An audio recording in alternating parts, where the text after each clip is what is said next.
2022 के चुनाव की कश्ती को पार लगाने के लिए सत्ता में मौजूद बीजेपी अलग अलग राजनीतिक पैंतरा इस्तेमाल करने में लगी है। 2022 का विधानसभा चुनाव इस बार बीजेपी के लिए कठिन होने वाला है।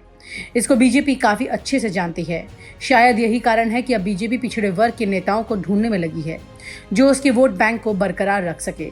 बीजेपी के सूत्र कहते हैं कि उत्तर प्रदेश के हर जिले में आरएसएस और बीजेपी के विश्वसनीय संगठन के लोगों को अलग अलग जनपदों में लगा दिया गया है, जिससे ये पता चल सके कि कौन सा नेता कहां पर है, कौन सी जाति में किसका प्रभाव ज्यादा साबित हो रहा है और किसको किस तरीके से बीजेपी में शामिल करवाया जा सकता है।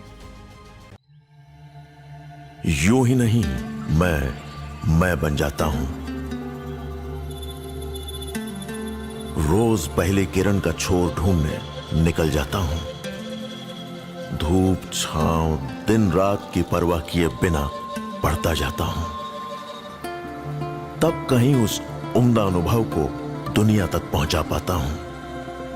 यूं ही नहीं, मैं रजनीगंधा बन जाता हूं। फिलहाल बीजेपी अपने इस जोड़ तोड़ में पूरे दमखम से लग गई है। बीजेपी को इस बार अच्छे से पता है कि उत्तर प्रदेश अगर बीजेपी के हाथ से चला गया तो देश के केंद्र की राजनीति पूरी तरह से उससे प्रभावित होगी, ये तय है। शायद यही कारण है कि उत्तर प्रदेश में बीजेपी की मुख्य विपक्षी पार्टी समाजवादी पार्टी का कार्ड ढूंढने के लिए लगातार बीजेपी अब जातिगत और क्षेत्रीय समीकरण का जोड़ तोड़ करने में लग गई है। अब देखना यह भी होगा कि कौन से क्षेत्र का कौन सा नेता और कौन से जाति का कौन सा नेता बीजेपी अपने में शामिल कराकर चुनाव जीतने की सियासी चाल चलती है। मगर सबसे बड़ा सवाल ये होगा, क्या पिछड़ी जातियां बीजेपी से नाराज चल रही हैं? उन जातियों के नेता बीजेपी में शामिल होंगे या नहीं?